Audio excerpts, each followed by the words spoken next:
క్రీస్తు యేసు ప్రభుని దివ్యమైన నామంలో ప్రభునందు ప్రియులారా, మీ అందరికీ ప్రత్యేకమైన శుభములు తెలియచేసుకుంటూ ఉన్నాను. ఈ పరిశుద్ధ ఆదివారపు దినాన్న సంఘంగా మనము చేరి ప్రభువును స్తుతిస్తూ, ఆరాధిస్తూ, కీర్తిస్తూ, ఆయన మనకిచ్చిన ఆజ్ఞను బట్టి ప్రతి ఆదివారం యూదులు దీనిని శనివారం విశ్రాంతి దినం అంటూ ఆచరించేవారు, నేటికి ఆచరిస్తూ ఉన్నారు. కానీ నూతన నిబంధన సంఘంగా మనము క్రీస్తుకు సంబంధించి ఆదివారమునకున్న ప్రత్యేకతను దృష్టిలో పెట్టుకొని ఆయన పునరుత్థానుడై తిరిగి లేచిన దినంగా మనము విశ్వసిస్తూ, అపోస్తలులు కూడా ఆదివారాన్న వారు ఈ ప్రత్యేకమైన సభను, సమావేశాన్ని నిర్వహించిన సందర్భాలు మనకు కనిపిస్తూ ఉన్న కారణంగా ప్రపంచవ్యాప్తంగా అందున ప్రభుత్వాలు ఆదివారం సెలవు దినంగా కూడా ప్రకటిస్తూ ఉన్న నేపథ్యంలో మనము ఈ దినాన్న ప్రభువును ఆరాధిస్తూ ఉన్నాం. 1 గంట సమయం 11:29 చూపిస్తోంది. 12:30 లోపు వరకు ఒక ముఖ్యమైన పాఠాన్ని, ధ్యానాన్ని మనము కలిగి ఉండాలని నేను ఆశిస్తున్నాను. నేను చెప్పినట్టుగానే ప్రియులు, దైవజనులు, మీ సంఘ కాపరి, నాకు ఆత్మీయులు, ప్రభునందు ప్రియ సహోదరులు, వారు నా హృదయానికి చాలా సన్నిహితులు. కారణం, వారు దేవుని పిలుపును బట్టి ఈ ప్రాంతానికి వచ్చి దశాబ్దాల కాలం అడుగు నుంచి శ్రమపడి, కష్టపడి, పరిచర్యను ప్రయాసతో చేసి నమ్మకమైన సేవకునిగా వారు ఉండడం నాకు చాలా ప్రియం. నేను కూడా వారికి వలె ప్రభుని పరిచర్యలో నమ్మకంగా కడదాకా కొనసాగాలి అన్నది నా ఆశ. రెండవది, వారు దేవుని వాక్యానికి చాలా ప్రాధాన్యత ఇస్తారు. మిగిలిన విషయాలు ప్రక్కన పెట్టి దేవుని వాక్యాన్ని ధ్యానించే సేవకులు, ఉపదేశించే సేవకులు, అలా ఉపదేశించు వారిని ప్రేమించే మనస్సు కలిగిన సేవకులు. కాబట్టి నేను మీకు సొంత స్థలం ఉందా లేదా కూడుకోవడానికి అస్సలు నాకు అది ఆలోచనలోకి రాదు. మీకు సౌకర్యాలు ఉన్నాయా అది నేను ఆలోచించను. మీకు ఆధ్యాత్మికత ఉందా, ఆత్మీయత ఉందా, వాక్యానికి దగ్గరగా బోధన అందుతోందా, వాక్యానికి దగ్గరగా జీవించాలి అన్న ప్రోత్సాహం మనకు దొరుకుతోందా, ఇది ప్రభు చూసేది. అది మీకు పుష్కలంగా ఉంది అని నేను కొన్నేళ్ల నుంచి వారిని, అలాగే మిమ్ములను ఎరిగిన వాడనై నేను దేవునిని స్తుతిస్తూ ఉన్నాను. వారు పిలిచారు, నేను వచ్చాను అన్నది కాదు, కానీ ఇది దేవుని ఏర్పాటు, ఇది దేవుని సంకల్పం అయి ఉంది. కాబట్టి మీ మధ్యలో నేను ఉంటూ మీతో పాటు నిన్న అలాగే ఇవాళ పాల్గొని ఆరాధించే కృపను ప్రభు నాకు దయచేశారు. నిన్నటి దినం అది కేవలము దేవుని యొక్క ఆత్మకార్యం. వేరే స్థలములో, అననుకూల వాతావరణ పరిస్థితుల్లో, అననుకూల వేళల్లో మనమందరం కూడి ఉన్నప్పటికీ కూడా చాలా చక్కగా మీ చిన్న బిడ్డలు వేసిన చక్కటి నాట్యాలు కానివ్వండి, పాటలు కానివ్వండి, కంఠిత వాక్యాలు కానివ్వండి, నాకెంతో ఆనందాన్ని, సంతోషాన్ని కలుగు చేశాయి. ఈ విధంగా మిమ్మల్ని అందరినీ, మీ దైవజనులను, నాయోమి అమ్మగారిని, మిగిలిన మీ ప్రియులందరినీ కూడా హృదయపూర్వకంగా నా వందనాలు తెలియచేసుకుంటున్నాను. మీరు ఎంతైనా శ్రేష్ఠులు, ఘనులు, యోగ్యులు ప్రభువును బట్టి. రైట్, ఈ సమయంలో కొన్ని ముఖ్యమైన వాక్యపాఠాలు మనం ధ్యానం చేద్దాం. నాతో పాటు మీరు క్రొత్త నిబంధన గలతీయులకు వ్రాసిన పత్రిక 1వ అధ్యాయము 10వ వచనాన్ని తెరిచిపట్టుకోండి. గలతీ 1:10 నేను చదువుతాను, మీ బైబిల్లో మీరు చూడండి. లేనట్లయితే ఇలా చేద్దాం, అందరం కలిసి చదువుదాం. 1:10 గలతీ. Let us start. ఇప్పుడు నేను మనుష్యుల దయను సంపాదించుకొన జూచుచున్నానా, దేవుని దయను సంపాదించుకొన జూచుచున్నానా? నేను మనుష్యులను సంతోషపెట్టగోరుచున్నానా? నేనిప్పటికినీ మనుష్యులను సంతోషపెట్టువాడనైతే క్రీస్తు దాసుడను కాకయే పోవుదును. ప్రభువా, మరొక్కసారి మీ వైపు చూస్తున్నాం. 66 పుస్తకాలు, ఇవన్నీ కూడా దైవావేశితమై మీరే మూలకర్తగా, కృతికర్తగా, వాక్కర్తగా ఉంటూ కేవలము మీ ప్రవక్తల ద్వారా, అపోస్తలుల ద్వారా, సామాన్య మానవుల ద్వారా దైవావేశీకరింపబడి రాయించి మాకిచ్చిన శ్రేష్టమైన నిత్య పరిశుద్ధ జీవ గ్రంథం. ఈ గ్రంథం ఇది మా జీవిత కాలము మట్టుకు మాకు వర్తిస్తుంది. మీరు మరలా వచ్చేంత వరకు, రెండవ రాకడ సంపూర్తి అయ్యేంత వరకు, మేము నిత్య మహిమలో నీతో సదాకాలము ఉండుట ప్రారంభించేంత వరకు ఈ లేఖనాలు మాకు వర్తిస్తాయి. కాబట్టి మరొకసారి ఈ లేఖనాల వెలుగులో మాతో మాట్లాడమని, విను మనస్సును గ్రహించే ఆ ఆసక్తిని, పాటించాలన్న ఆ హృదయాన్ని మా అందరికీ నాకును మీరు పుట్టించుమని, కేవలము నిమిత్త మాత్రునిగా నీ వెనుక దాగి నీ మాటలకు నేను స్వరాన్ని మాత్రమే ఇస్తూ ఉంటుండగా నాకును మాకును ఈ సందేశము మేలుకరంగా ఉండినట్లు చేయమని క్రీస్తు నామమున వేడుకొనుచున్నాను తండ్రి, ఆమేన్. ఒక 2 సూక్తులు నేను చదివాను. ఒక సూక్తి ఇలా ఉంటుంది. మొదట్లో ఇంగ్లీష్లో చెప్తాను. You are not required to set your self on fire to keep others warm. తెలుగులో ఎదుటోడికి, ఎదురుగా ఉన్న వ్యక్తికి వెట్ట కలగడానికి, వెట్ట అంటే వేడిమి, చలికాలం కదా, వెట్ట కావాలి. ఎదుటోడికి వెట్ట పుట్టించడానికి నిన్ను నీవు తగలబెట్టుకోవాల్సిన అవసరం లేదు. అది సామెత. ఏంటట? John is laughing. Hello, right. ఎదుటోడికి వెట్ట పుట్టించడానికి నిన్ను నీవు తగలబెట్టుకోవాల్సిన అవసరత లేదు. రెండవ సూక్తి, ఇది యానీ లామంట్ అనే ఆయన చెప్పిన సూక్తి. అదేంటంటే no, N O no. No is a complete sentence. N O no full stop is a complete sentence. లేదు, కాదు, ఫుల్ స్టాప్ అని అనడం అది ఒక సంపూర్ణ వాక్యమే. ఈ 2 సూక్తులు మీకు నేనేం మాట్లాడబోతున్నానో ఆ సందేశాన్ని గురించిన సూచనాత్మక మీకు సందేశాన్ని ఇవ్వాలి. ఎదుటోడికి వేడి పుట్టించడానికి నిన్ను నీవు తగలబెట్టుకోవాల్సిన అవసరం లేదు. కొన్ని సందర్భాలలో నువ్వు ఎవనికైనా, దేనికైనా, వేనికైనా, దేని గురించైనా నో, కాదు, లేదు అని అనడం అది పూర్తి సెంటెన్స్తో సమానం. అనాల్సిన పరిస్థితులు వస్తే అనాలి. మొహమోటానికి నో అనాల్సిన చోట ఎస్ అనకూడదు, ఎస్ అనాల్సిన చోట నో అనకూడదు. ఇదన్నమాట. రైట్.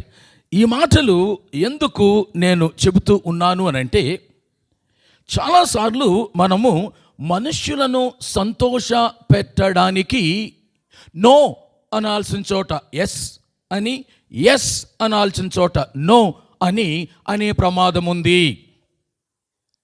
అలాంటి ఒక ప్రమాదకరమైన సందర్భములో సాక్షాత్తు అపోస్తలుడైన పౌలు కూడా ఉంటూ తాను చాలా జాగ్రత్త పడుతూ గలతీ సంఘానికి జాగ్రత్తగా ఉండు సుమా అని ఒక ఉత్తరాన్ని రాస్తున్నాడు.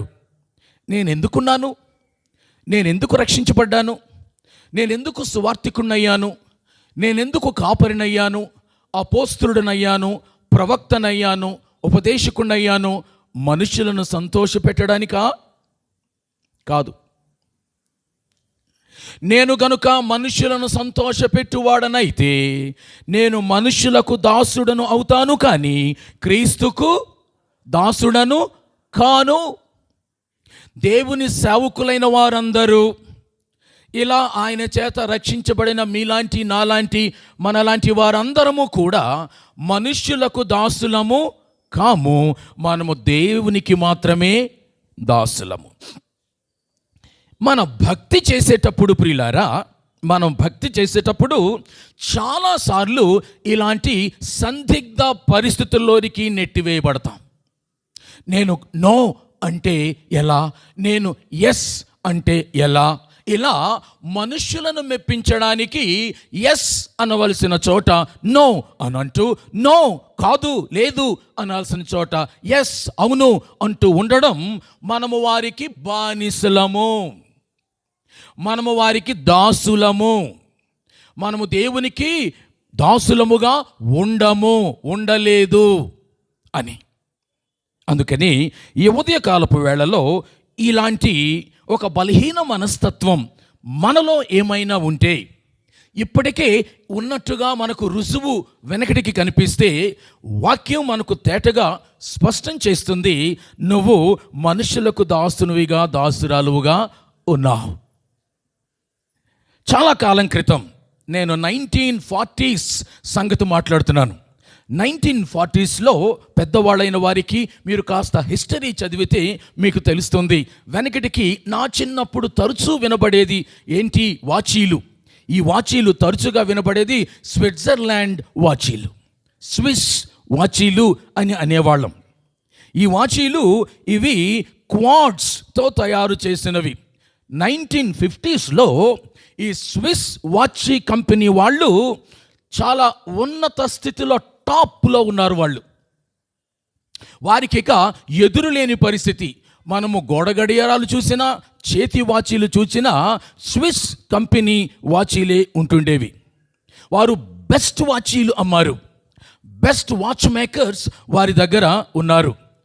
అయితే ఒకరోజు ఏమైంది అనంటే, వారికి వేరే మోడల్ని, డిజిటల్ వాచీని ఒక మోడల్ ఒక ఆయన తీసుకొచ్చాడు. డిజిటల్ వాచీని క్వార్ట్జ్ వాచీలు తయారు చేసే స్విస్ కంపెనీ వాళ్ళకి, ఏమండి ఈ డిజిటల్ వాచీని మీరు ఎందుకు చేయకూడదు? చేస్తే రాబోయే కాలం అంతా డిజిటల్ వాచీల కాలమే. మీ కంపెనీ క్వార్ట్జ్ వాచీలతో ఇప్పటికే పేరు సంపాదించుకుంది. మీరు కనుక డిజిటల్ వాచీలు చేస్తే అందనంత ఎత్తుకు ఎదిగిపోతారు అని అంటే, స్విస్ కంపెనీ ఆ మార్పుకు వారు నో అని చెప్పారు. మేము ఇప్పటికే టాప్లో ఉన్నాం, టాప్ వాచ్ మేకర్స్ మా దగ్గర ఉన్నారు, ఇక మేము మారము, భవిష్యత్తులోనికి మేము వేరే కంపెనీ, వేరే మోడల్ మేము చేయము, ఇప్పుడు మేము కూల్గా ఉన్నాం, మేము టాప్లో ఉన్నాం అని అంటూ డిజిటల్ వాచీ మోడల్ని వారు తిరస్కరిస్తే, అతడు దాన్ని తీసుకువెళ్ళి 1940sలో స్విస్ కంపెనీకి అతడు దాన్ని ఇచ్చాడు. ప్రియులారా, ఏం జరిగింది అని అంటే, తీసుకెళ్ళి సీకో కంపెనీకి ఇచ్చాడు. స్విస్ వాళ్ళు క్వార్ట్జ్ వాచీలు చేస్తే, సీకో వాళ్ళు డిజిటల్ వాచీలు మొదలుపెట్టారు. ఇక the rest of it is history. వారు 1940sలో ఈ క్వార్ట్జ్ వాచీలు చేసే సమయానికి వారి దగ్గర 80,000 మంది టాప్ క్లాస్ ఉద్యోగులు ఉన్నారు స్విస్ కంపెనీ దగ్గర. వారు ఎప్పుడైతే డిజిటల్ వాచీ కంపెనీని తిరస్కరించారో వారి సంఖ్య 10,000కు పడిపోయింది.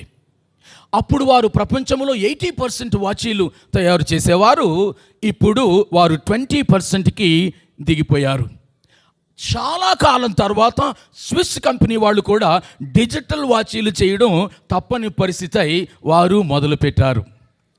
ప్రియులారా, నేనేం చెప్పడానికి ప్రయత్నిస్తున్నాను, ఒక చారిత్రక సంఘటన తీసుకొని అని అంటే, ప్రపంచం మారుతుంది, శాస్త్ర విజ్ఞానం మారుతుంది, సాంకేతికత మారుతుంది. వెనకటికి ఉన్న సాంకేతిక కంటే ఇప్పుడున్న సాంకేతికత చాలా ముందు వరుసలో ఉంది. కానీ స్విస్ కంపెనీ వారు నేర్చుకొని మారడానికి ఇష్టపడనందున వారి కంపెనీ దివాళా తీసింది. వారు ఏ డిజిటల్ వాచీలు చేయమని మొరాయించారో ఇప్పుడు అవే డిజిటల్ వాచీలు వారు చేయాల్సి వస్తుంది. ఈలోగా వారి కంపెనీ చాలా అడుక్కి వెళ్ళిపోయింది. క్రైస్తవ జీవితములో మనము ఎదగకపోతే మనము స్టాగ్నేట్ అయిపోతాం, లేదా క్రిందకు పడిపోతాం. క్రైస్తవ జీవితము వృద్ధి చెందాల్సిన జీవితం, అభివృద్ధి చెందాల్సిన జీవితం. మనందరికీ విశ్వాసం ఉంది లేదని ఎందుకంటాం? కానీ మన విశ్వాస స్థాయి ఏంటి? మనందరికీ నిరీక్షణ ఉంది, కానీ మన నిరీక్షణ స్థాయి ఏంటి? ఒక 5 ఏళ్ల క్రితం ఉన్న విశ్వాసమే ఈరోజు నాకుంటే ఈ 5 ఏళ్ల పాటు నేనేం చేసినట్టు? ఒక 5 ఏళ్ల క్రితం ఉన్న నిరీక్షణ మాత్రమే ఈరోజు కూడా ఉంటే ఈ 5 ఏళ్ళు నాలో నిరీక్షణ పెరగకుండా నేనెందుకు కూర్చున్నట్టు? ఈ 5 ఏళ్ల క్రిందటే ఉన్న భక్తే ఈనాడు నాకుంటే ఈ 5 ఏళ్లలో గుడికొచ్చి నేనేం చేసినట్టు? క్రైస్తవ భక్తి పెరిగేది, అది వృద్ధి చెందేది. ప్రియులారా, మారుతున్న కాలానికి అనుగుణంగా మారని వాక్యాన్ని మట్టుకు అంటి పెట్టుకొని ఉండేది. మీకు అర్థమవుతుందా? కాలం మారుతుంది, సాంకేతికత మారుతుంది, ఆచారాలు మారుతాయి, సంస్కృతులు మారుతాయి, మన చుట్టూ ఉన్న సమాజం మారుతుంది. మనము కూడా వాక్యమునకు విభేదము కలగనంత వరకు మారాలి, ఎదగాలి, నేర్వాలి. వాక్యం ఎంత మేరకైతే అనుమతిస్తుందో అంత మేరకు మనలో మార్పు రావాలి. కాబట్టి మారుతున్న సమాజములో మారని వాక్యాన్ని మనము కలిగిన వారమై సమాజానికి అనుగుణమైన రీతిలో మనము మార్పు చెందుతూ ఉండాలి, ఎదుగుతూ ఉండాలి. ఒకనిలో మార్పు ఉంది అనంటే ఆ మార్పు పైకి సూచించే సూచికగా ఉంది అనంటే ఆ వ్యక్తి ఎదుగుతున్నాడు అని అర్థం. ఆ కంపెనీ ఎదుగుతుంది అని అర్థం, ఆ కుటుంబం ఎదుగుతుంది అని అర్థం, ఆ సంఘం ఎదుగుతుంది అని అర్థం. పరిచర్య ప్రారంభించిన తొలి నాళ్లలో ఈ సంఘము ఆత్మీయంగా ఎలాగుంది, ఇదిగో ఈ సమయానికి ఎలా ఉంది, ఇది మనము ఎప్పటికప్పుడు బేరీజు వేసుకోవలసిన అంశము అయి ఉంది. ఆధ్యాత్మికంగా నేను ఎదుగుతూ ఉన్నానా? ఈ ఎదిగే క్రమంలో నేను ఎస్ అనవలసిన చోట ఎస్ అంటున్నానా? నో అనవలసిన చోట నో అంటున్నానా? ఇది చాలా ప్రాముఖ్యమైన విషయం. అందుకే ప్రతి విశ్వాసి మనమందరము ఏమని ప్రార్థన చేయాలి అనంటే, ప్రభువా నన్ను మార్చు, మార్పు కోసం నన్ను తెరిచి ఉంచు. ఇది మనం చేయాల్సిన ప్రార్థన. మరలా చెప్తున్నాను, మీరు జాగ్రత్త వినండి. ప్రభువా నన్ను మార్చుము, మార్పు కోసం నన్ను తెరచి ఉంచుము అని అర్థం. Lord keep me open to change. మార్పు కోసం నేనెప్పుడు తెరుచుకొని ఉన్నదానిగా నన్ను చెయ్యు. చాలామంది కొన్నేళ్ల క్రితం మారు మనసు పొంది బాప్తీసం పొందినప్పుడున్న స్థితే అలాగే ఉంటుంది. గుడికొస్తారు, బైబిల్ చేతిలో ఉంటుంది, సంఘ కార్యక్రమాలు వారు ఎగ్గొట్టరు, అన్నీ బాగానే ఉంటాయి. కానీ వారి ఆధ్యాత్మిక కొలమాని, వారి ఆధ్యాత్మిక రీడింగ్ అది పైకి చూపించదు. ఎక్కడున్నారో అక్కడే. ఇది చాలా ప్రమాదకరమైన పరిస్థితి. మరికొందరైతే ఇటు ప్రభు నమ్ముకున్నాము అని కూడా అనుకుంటూనే బయట లోక సంబంధమైన ఆచారాలు, లోక సంబంధమైన ఒరవడి విధానాలు, తీరుతెన్నులు కూడా లోపలుంటాయి. ఇంకా చెప్పాలంటే ఇతర మతాలకు సంబంధించినవి కొన్ని కట్టుబాట్లు, కొన్ని నియమాలు, ఇలాంటివన్నీ కూడా ఉంటూ ఉన్నాయి. వారెవరండి అని అంటే, వారు ఆధ్యాత్మికంగా పై సూచికతో ఎదుగునట్లుగా ప్రభువా మార్పు కోసం నన్ను తెరిచి ఉంచు అని ప్రార్థించేవారు కాదన్నమాట. ప్రియులారా, ఈ మాటలు మాట్లాడుతూ పరిశుద్ధ గ్రంథములో ఒక సంఘటనను ఒక వ్యక్తిని నేను తీసుకొని రాకమునుపు మన ప్రార్థన జాగ్రత్తగా వినండి, ఇలా ఉండాలి. ఎందుకంటే నేను చాలా సూటిగా అడుగుతున్నాను. Either transform or terminate. Transformation or termination. Transformation అంటే రూపాంతరత, మార్పు. మామూలు మార్పు కాదు, విప్లవాత్మకమైన రూపాంతర మార్పు ట్రాన్స్ఫర్మేషన్ అంటాం ఇంగ్లీష్లో. టెర్మినేషన్ అంటే నశించిపోవడం, నాశనమైపోవడం, కనుమరుగైపోవడం. స్విస్ కంపెనీ అది డిజిటల్ వాచీలు కనుక చేయడానికి ఇష్టపడితే అది ట్రాన్స్ఫార్మ్ అయ్యేది, టెర్మినేట్ అయ్యేది కాదు. కానీ వారు మార్పుకు ఇష్టపడని కారణంగా వారు ట్రాన్స్ఫార్మ్ కాలేదు, టెర్మినేట్ అయిపోయారు. ఇది క్రైస్తవ జీవితానికి కూడా వర్తిస్తుంది. నేను రూపాంతర చెందుతానా లేదా నశించిపోతానా? నేను మార్పు చెందుతూ రూపాంతర పడుతూ వెళ్తానా లేదా నేను కనుమరుగైపోతానా? ఇది చాలా ప్రాముఖ్యమైన ప్రశ్న. అందుకే నా బ్రతుకు దినములు లెక్కింప నాకు నేర్పుము, దేవా ఈ భువిని వీడు గడియ నాకు చూపుము, ఇంకొంతకాలము ఆయుష్ నాకు పెంచుము, నా బ్రతుకు మార్చుకుందును సమయమిమ్ము. ఇదొక పాట. ఆ పాటలోని ఒక చరణాన్ని నేను మీకు చదివి వినిపించాను. ప్రియులారా, నా బ్రతుకు దినములు లెక్కింప నాకు నేర్పుము, దేవా ఈ భువిని వీడు గడియ నాకు చూపుము, ఇంకొంతకాలము ఆయుష్ పెంచుము, నా బ్రతుకు మార్చుకుందును సమయమేమో. బహుశా ఇక్కడున్న నాకు, నీకు, మనందరికీ ఇంకొంత సమయం పెంచాడేమో ఆయన, ఇంకొంత సమయం పెంచాడేమో. ఆ ఇంకొంత సమయంలో మనము బ్రతుకు మార్చుకోవాలి. ఇంకొంత సమయంలో మనము దేవునిని అధికంగా ఘనపరచు వారంగా ఉండాలి. ఇంకొంత సమయంలో మనము రూపాంతరత చెందువారంగా ఉండాలి. ప్రియులారా, అందుకే అపోస్తలుడైన పౌలు ఆ మాట అన్నాడు. మరలా జ్ఞాపకం చేస్తున్నాను. ఇప్పుడు నేను మనుష్యుల దయను సంపాదించుకొని చూచుచున్నానా, దేవుని దయను సంపాదించుకొని చూచుచున్నానా? మీరు చెప్తారా? నేను అడుగుతాను. ఎందుకు ఇప్పుడు అన్న మాటతో గలతీ 1:10 పౌలు మొదలుపెట్టాడు. ఇప్పుడు నేను మనుష్యుల దయను సంపాదించుకొని చూచుచున్నానా ఇప్పుడు అని ఎందుకు మొదలుపెట్టాడు అనుకుంటున్నారు మీరు?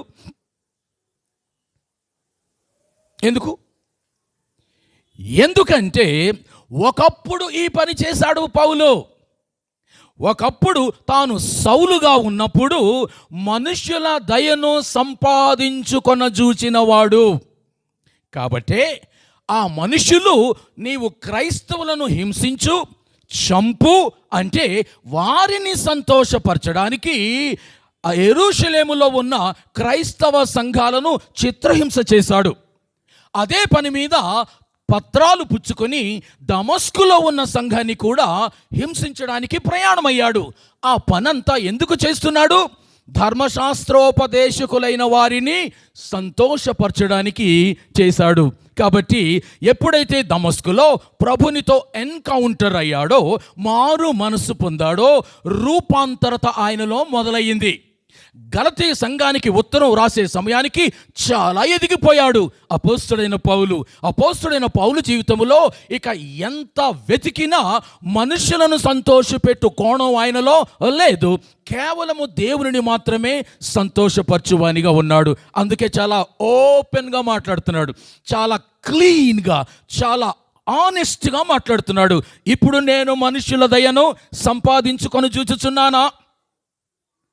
నేను మనుషుల దయను సంపాదించుకొని చూస్తున్నట్లయితే నేను ఇప్పటికీ క్రీస్తుకు దాసుణ్ణి కాను. కానీ నేను ఆ స్థితిలో లేను. నేను మనుషులను సంపాదించుకొని జీవితం ఒకప్పుడు నాది, కానీ ఇప్పుడు క్రీస్తును మాత్రమే సంతోషపెట్టు జీవితము నాది. నా ఆత్మీయులారా, ఇలా మనము ధైర్యంగా గుండెల పైన చెయ్యి వేసుకొని, ఒకప్పుడేమో కానండి, ఇప్పుడైతే నేను మనుషులను సంపాదించువానిగా దానిగా లేనండి, నేను ప్రభువును మాత్రమే సంతోషపరచువానిగా దానిగా ఉన్నానండి అని నీ మట్టుకు నీవు యథార్థంగా గుండెల మీద చెయ్యి వేసుకొని పౌలు వలె నువ్వు చెప్పగలవా? నేను చెప్పగలనా? ఇది చాలా ప్రాముఖ్యమైన విషయం. ప్రియులారా, వెనకటికి ఒక సంఘటన నేను చదివాను. అది నిజంగా జరిగి ఉండకపోవచ్చు, కానీ దానిలో నుంచి ఒక గొప్ప సత్యాన్ని నేర్చుకోవచ్చు. ఒక నడి వయస్సులో ఉన్న ఒక పెద్దాయన, ఒక చిన్న పిల్లవాడు. రైట్, ఈ చిన్న పిల్లవాడు గాడిదను తీసుకొని ఆ పెద్ద ఆయన ముందు నడుస్తున్నాడు, వెనక చిన్న పిల్లవాడు నడుస్తూ ఉన్నాడు. ఇది సీన్. పెద్ద ఆయన గాడిద తాడు పట్టుకొని మెడ తాడు నడుస్తున్నాడు, పిల్లవాడు వెనక నడుస్తున్నాడు. పోతూ ఉంటే ఒక ఊరు జంక్షన్ వచ్చింది. జంక్షన్ వచ్చేసరికి అక్కడ పెద్దలందరూ చూస్తూ ఈ సీన్ని, అదేంటి వీళ్ళు గాడిదను దగ్గర పెట్టుకొని నడుస్తాడేంటి, పిచ్చోడా ఏంటి అని పైకి అంటే ఓహో అని అనుకొని ఆయన ఏం చేశాడంటే, ఈ పెద్ద అయిన గాడిద మీద ఎక్కి పిల్లవాడు నడుస్తూ ఉంటుంటే ప్రయాణం మొదలుపెట్టారు. మరొక ఊరు వచ్చింది. ఆ ఊరిలో ఉన్న జంక్షన్లో ఉన్న పెద్దలు, ఇదేంటి ఈ కుర్రోడు మరీ బద్ధకస్తులాగున్నాడు, పాపం ఆ ముసలోడిని వారు పిల్లోడు పైకి ఎక్కాడు, ముసలోడు నడుస్తున్నాడు. ఆ నడుస్తున్న పిల్లోడిని, పైన పిల్లోడిని చూసి ఊరి వాళ్ళు అంటారు, ఈ పిల్లోడేంటి మరీ బద్ధకస్తులాగున్నాడు, ఆ ముసలోడిని నడిపిస్తున్నాడేంటి అని అన్నారు. చూసారా సీన్లు? మొదటిగా గాడిద మాత్రమే వెళ్తుంది, ముందు పెద్ద ఆయన నడిపిస్తున్నాడు, వెనక చిన్న ఆయన వెళ్తున్నాడు. ఊరి వాళ్ళు అన్నారు, గాడిదను దగ్గర పెట్టుకొని నడుస్తారేంటి? వెంటనే ఆ ఊరి వాళ్ళ మాట విని ఆ పిల్లోని గాడిదెక్కించాడు, ముసలాయన నడిపిస్తూ ఉన్నాడు. మరొక ఊరు రాగానే ఈ కుర్రోడు మరీ బద్ధకస్తులాగున్నాడు, పెద్ద ఆయన నడిపిస్తున్నాడు అని ఆయన అన్నాడు. ఈసారి ఏం చేశారు ప్రియులారా, ఆ పిల్లాడు దాని మీద కూర్చున్నాడు, పెద్ద ఆయన నడుస్తూ ఉన్నాడు. మరొక ఊరు వచ్చింది, ఇద్దరూ గాడిద మీద కూర్చోవచ్చు కదా అని ఊరు వాళ్ళు అన్నారు. ఈసారి ఇద్దరూ గాడిద మీద ఎక్కి వెళ్తుంటే మరో కూర వచ్చింది. వీళ్ళిద్దరూ దున్నపోతుల్లాగా గాడిదనెక్కారు, ఆ గాడిద ఉంటుందా చేస్తుందా అని మరో ఊరి వాళ్ళు అన్నారు. ఇక ఆ సమయంలో ఆ పెద్ద ఆయనకి వేరే ఆప్షన్ లేక ఆ కథలో ఉన్నది ఏంటంటే, గాడిదనే తన మీద ఎక్కించుకొని ఆయన ప్రయాణం చేయడం మొదలుపెట్టాడు. ఏం నేర్చుకోవచ్చు ఈ కథలో? ఏం నేర్చుకోవచ్చు అని అంటే, వారి ఆలోచన చొప్పున నడుస్తూ ఉంటే ఊరి పెద్దలు ఏదో అనగానే వారిని మెప్పించడానికి ఆ పని చేయడం, ఆ పని వేరే వాళ్ళకు నచ్చకపోవడం, వారికి నచ్చినట్టు మరలా వేరే పని చేయడం, ఇలాగున చివరికి పిచ్చి బట్టి మతి భ్రమించి ఏం చేస్తే అది ఊరి వారికి నచ్చదు, వీరికి నచ్చనిది వారికి నచ్చుతుంది, వారికి నచ్చేది వేరే వాళ్ళకు నచ్చదు, అందరికీ నచ్చేటట్టుగా నేను ఎలా ప్రవర్తించగలను?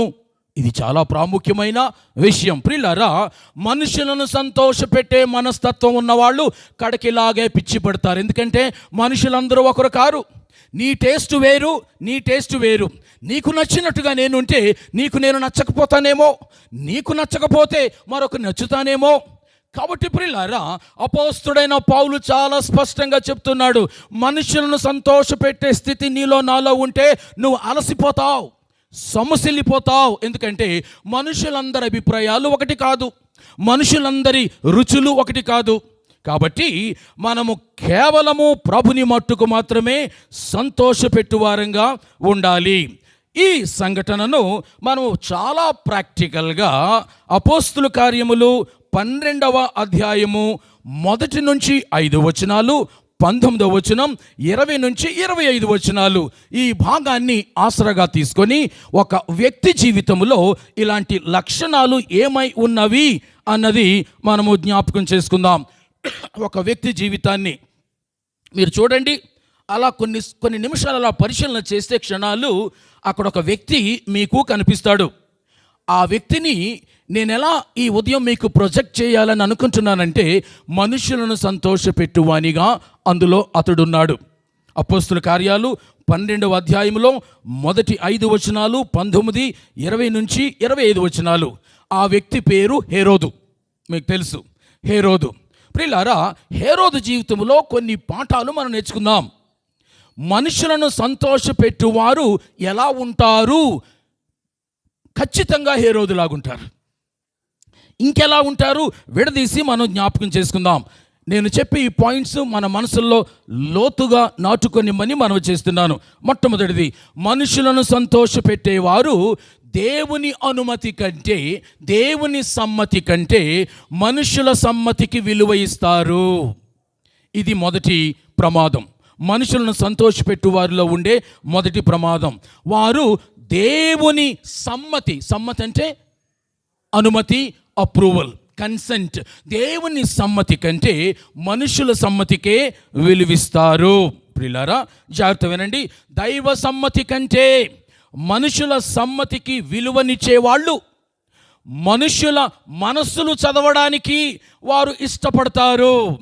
నేనేం చేస్తే వీరికి నచ్చుతుంది, నేనేం మాట్లాడితే వీరికి ఇష్టమవుతుంది అని ఎదుటి వారి మనస్సులను చదవడానికి ప్రయత్నం చేస్తారు ఈ బైబిల్ చదివేదానికంటే. ఎందుకంటే నీ మనస్సు ఏంటో నాకు తెలిస్తే, నీ మనసుకు తగ్గట్టుగా నేను మాట్లాడితే, నీ మనసుకు తగ్గట్టుగా నేను ప్రవర్తిస్తే, నిన్ను మెప్పిస్తే, నిన్ను కవ్విస్తే, నీకు ఇష్టంగా నా మాట కానీ నా ప్రవర్తన కానీ ఉంటే నేను నిన్ను సంతోషపెట్టువాడను దానను అవుతాను. అది నా అంతరంగపు ఆశగా ఉంది. అదే చేశాడు హేరోదు. అపోస్తుల కార్యములు 3వ అధ్యాయములో గనుక మనం చూస్తే అక్కడ పెంతెకోస్తు సంఘటన జరుగుద్ది. ఆ పెంతెకోస్తు సంఘటన నాడు క్రైస్తవ సంఘం ఉనికిలోనికి వచ్చింది. అపోస్తులందరూ ఆసక్తితో సువార్తను యెరూషలేము, యోదయ, సమరయ, భూదిగంతాల వరకు తీసుకెళ్లే పనిలో వారు ఉంటే, అప్పుడే పుట్టిన, అప్పుడే బొడ్డు ఊడిన క్రైస్తవ సార్వత్రిక సంఘం అది ఎదుగుతూ ఎగబ్రాకుతూ ఉంటే, అట్టి సంఘాన్ని ఆదిలోనే పాతర వేయాలని, నాశనం చేయాలని, తుడిచిపెట్టేయాలని యూదులతో కుమ్మక్కు అయినవాడు ఈ హేరోదు అగ్రిప్ప. హేరోదు అగ్రిప్ప క్రీస్తు పూర్వము 10 నుండి క్రీస్తు శకము 44 వరకు పాలించాడు ఆ ఇశ్రాయేలు ప్రాంతాన్ని రోమన్ అధికారుల క్రింద. ప్రియులారా, ఎవడండి ఈ హేరోదు అగ్రిప్ప అనంటే ఇంకా కేవలం 2 ఏళ్ళు కూడా నిండలేదు. తల్లి ఒడిలో లాలన పొందుతూ ఉన్న బాలయేసును తన కుర్చీని కాపాడుకోవడం కోసం అతడు తరిమి చంపాలని శతవిధాలుగా ప్రయత్నించాడే హేరోదు. ఆ హేరోదు ఇతడి తాత. హేరోదు అగ్రిప్ప హేరోదు ది గ్రేట్ ఆయనకు మనవడు. కాబట్టి ప్రియులారా, హేరోదు ది గ్రేట్ ఎవరు అంటే బాలుడైన యేసుక్రీస్తును చంపడానికి 2 ఏళ్ల లోపున ఉన్న యూద బాలురందరినీ చంపించాడే హేరోదు ద గ్రేట్. ఆ హేరోదు ద గ్రేట్ యొక్క మనవడు హేరోదు అగ్రిప్ప. కాబట్టి హేరోదు ద గ్రేట్ తాత దుష్టత్వాన్ని వారసత్వంగా పొందుకున్నవాడే హేరోదు అగ్రిప్ప. ఈ 13వ అధ్యాయములో మనం చూస్తుంటున్న 12వ అధ్యాయములో అపోస్తుల కార్యంలో మనం చూస్తున్న ఇతడు. ఇంకా ఇతడు ఎవరండి అనడానికి, బాప్తిస్మమిచ్చు యోహాను శిరస్సును ఖండించి, ఇక ఆ తరువాత యేసుక్రీస్తు చావుకు కూడా వ్యూహాలు రచించిన ఆనాటి యూదులతో చేయి కలిపి వాళ్లను సంతోషపరచడానికి ఆయన కర్కశంగా పిలాతు ద్వారా సిలువకు అప్పగించిన క్రూరుడు నాడే హేరోదు అంతిప బావమరిది. ఇతడు హేరోదు అంతిప బావమరిది. కాబట్టి హేరోదు ది గ్రేట్ తన తాత, హేరోదు అంతిప తన బావ నుండి క్రూరత్వాన్ని పుణికి పుచ్చుకున్నవాడు 12వ అధ్యాయంలో మనకు కనిపిస్తున్న హేరోదు అగ్రిప్ప. మీకు అర్థమవుతుందా? దేవుని మాటను బట్టి అపోస్తులు క్రీస్తును సంతోషపెట్టే పనిలో భాగంగా ఆయన సంఘాన్ని నిర్మించడానికి, వ్యాప్తి చెందించడానికి వారు ఒకవైపు ప్రాణాలొడ్డి విస్తరించే పనిలో అపోస్తులు నిమగ్నంగా ఉంటే, అలాంటి సంఘాన్ని నిరోధించి యూదులను సంతోషపరచడానికి అపోస్తులు ప్రాణాలు తీసే పనిలో నిండా మునిగిపోయాడు ఈ హేరోదు అగ్రిప్ప. హేరోదు అంతిప బావమరిది, హేరోదు ద గ్రేట్ మనవడు. ప్రియమైన దేవుని బిడ్డలారా, ఇదంతా వేదనకరమైన పరిస్థితి. అప్పుడే పుట్టిన బిడ్డను చంపిన హేరోదు ద గ్రేట్ యొక్క ఈ మనవడు అప్పుడే పుట్టిన సంఘాన్ని చంపే పనిలో ఉన్నాడు. ఈరోజు కూడా మన ఇండియా పరిస్థితిని చూస్తే ఇలాగే ఉంది. అయితే ఇండియాలో క్రైస్తవ సంఘం నేటికి రమారమి 2000 సంవత్సరాలు దరిదాపున క్రైస్తవ్యం ఇండియాకు ఉనికిలోనికి వచ్చింది. క్రీస్తు శకము 52లోనే అపోస్తుడైన తోమా ద్వారా ఈ ఇండియాకు ప్రప్రథమంగా సువార్త అందింది. ఇంకొక కేవలం 20 బహుశా 5 లేదా 23 సంవత్సరాల్లో మనకు 2000 సంవత్సరాల కాలం పూర్తి కాబోతూ ఉంది. ఎందుకు ఈ మాటలు చెప్పానంటే, ఈనాటికి కూడా ఇండియాలో క్రైస్తవ వ్యతిరేక శక్తులు, హేరోద్ ద గ్రేట్ లాంటి వారు, హేరోద్ అంతిపా లాంటి వారు, హేరోద్ అగ్రిపా లాంటి వారు ఇండియాలో క్రైస్తవ సంఘాన్ని హతం చేయాలని, అంతం చేయాలని ఈనాటికి మన చుట్టూనే ఉన్నాయి. వారు గోళ్లను పడగొట్టి సంఘాలను పడగొట్టేశాం అని ఫీల్ అయిపోతున్నారు. కానీ క్రైస్తవ సంఘం అంటే గుడి కాదు. క్రైస్తవ సంఘం అంటే మారు మనసు ద్వారా రక్షించబడిన మనలాంటి మన సమూహం. మీరు ఈవేళ ఇక్కడ కూర్చున్నారు, రేపు మరొక చోట కూర్చుంటాం, మీరు లేదా చెట్టు క్రింద కూర్చుంటాం, ఒక షెల్టర్ కింద, ఒక డేరా క్రింద కూర్చుంటాం. సంఘమే. ఇలాంటి సంఘాన్ని 2000 సంవత్సరాల క్రితం రమారమి అంతం చేయాలనుకున్న వారు ఈనాటికి అంతం చేయాలనే చూస్తూ అదే పనిలో ఉన్నారు. అందుకనే ఆ రోజు 12వ అధ్యాయము 1వ వచనంలో ప్రకారము అపోస్తుల కార్యములు సంఘస్థులను బలాత్కారంగా పట్టుకున్నాడు హేరోదు. ఎందుకు పట్టుకున్నాడట అక్కడ చూడండి. కొందరిని చంపడానికి, మరికొందరిని బాధ పెట్టడానికి. ఇదే జరుగుతుంది ఇది నాన్న. ప్రపంచములో నేను నిన్న ఇండియా ఇతర దేశాలతో పోల్చుకుంటే భక్తి విషయంలో, స్వేచ్ఛ విషయంలో బెటర్ అని అన్నాను నేను. మన యవనస్తులు కొంతమంది అదేంటండి అలాగంటున్నారు, ఇండియా బెటర్ ఏంటండి అని అన్నప్పుడు వారికి ఇతర కొన్ని దేశాలను చూపించాను నేను. ఉదాహరణకు నైజీరియాను ముందుకు తీసుకొచ్చాను.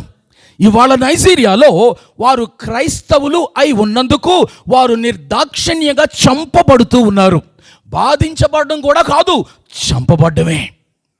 అలాగే మన ప్రక్కనున్న పాకిస్తాన్లో, బంగ్లాదేశ్లో, ఆఫ్ఘనిస్తాన్లో, అలాగే ఈ అరబ్ దేశాలలో, ఇరాక్లో, ఇరాన్లో, ఈ దేశాలన్నిటిలో కూడా క్రైస్తవులు హింసించబడుతూ ఉన్నారు.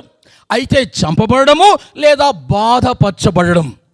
ఈ కోణంలో చూస్తే ఇండియాలో మనము చాలా ఫార్ బెటర్ అని అనక తప్పదు. మనకున్న రాజ్యాంగాన్ని బట్టి, మనకున్న లౌకిక స్ఫూర్తిని బట్టి, ప్రజాస్వామ్య విధానాన్ని బట్టి. అయినప్పటికీ ప్రియులారా, మనకుండే సమస్యలు మనకున్నాయి. ఇండియాలో క్రైస్తవుల శాతం 50 ఏళ్ల క్రితం 2.3% ఉంది. ఇవాళ కూడా అదే ఉంది. 10 ఏళ్ల క్రితం సెన్సస్లో అదే ఉంది.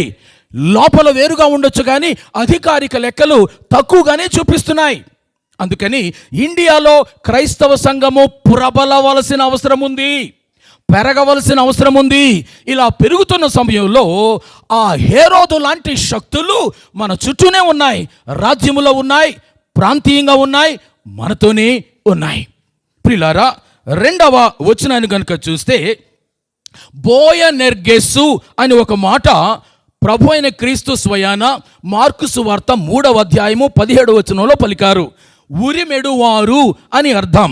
సాక్షాత్తు 2 అన్నదమ్ముల గురించి ఉరిమెడువారు అన్న బిరుదు ఆయన ఇచ్చాడు. వారెవరు? జెబెదయి కుమారులలో ఒకడైన యాకోబు, మరొకడు యోహాను. వీరిరువురిని ఉరిమెడువారు అని అన్నాడు ప్రభు. ఆ 12 మంది అపోస్తుల్లో ఈ ఉరిమెడువారు అని చెప్పబడిన ఒక తండ్రి కుమారులైన యాకోబు, యోహానులు కూడా ఉన్నారు. ఆ 12 మందిలో అపోస్తుల్లో మొట్టమొదటి హతసాక్షి ఈ యాకోబు. ఎలా చనిపోయాడండి యాకోబు? అక్కడ హేరోదు ఖడ్గముతో వానిని చంపించాను. ప్రియులారా, ఒకసారి వీళ్ళమ్మ ఈ ఇద్దరు కొడుకులను ప్రభు దగ్గరికి తీసుకువచ్చి, నాయనా, నువ్వు రాజ్యం చేసేటప్పుడు నీ కుడి వైపున ఒకరిని, నీ ఎడమ వైపున ఒకరిని, మా ఇరువురు కుమారుల్ని పెట్టుకోవా అని అడిగితే ప్రభు అప్పుడు అన్న మాట ఏంటంటే, నా రాజ్యములో ఎడమ వైపున ఒకరిని, కుడి వైపున ఒకరిని పెట్టుకొనుట అది నా అధీనములో ఇప్పుడు లేదు, కానీ ప్రభు కప్పులోనిది ఎవడైతే తాగుతాడో, వినండి ఆ మాట, నా కప్పులోనిది ఎవడైతే తాగుతాడో అట్టివాడు నాతో ఉంటాడు అని ప్రభు చెప్పాడు. ఆ ఇద్దరు అన్నదమ్ముల గురించి వాళ్ళ అమ్మతో. ఇప్పుడు ఏం జరిగిందండి? ప్రభు కప్పులోనిది యాకోబు మొట్టమొదటిగా తాగాడు. ప్రభు కప్పు తాగడం అంటే ఏంటమ్మా? ప్రభు కప్పు తాగడం అంటే ఏంటి? తండ్రి, సాధ్యమైతే ఈ గిన్నె నా యొద్ద నుండి తొలగిపోనిమ్ము అని దేని గురించి ప్రార్థించాడు ఆయన? ముందున్న మరణం గురించి, ముందున్న సిలువ గురించి.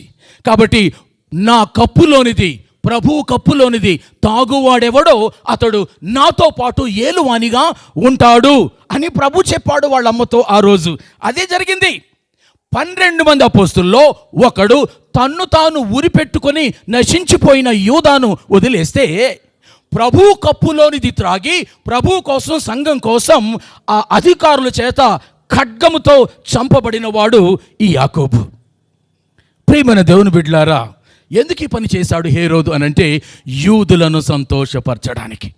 ఎంత ఘోరమైన విషయం!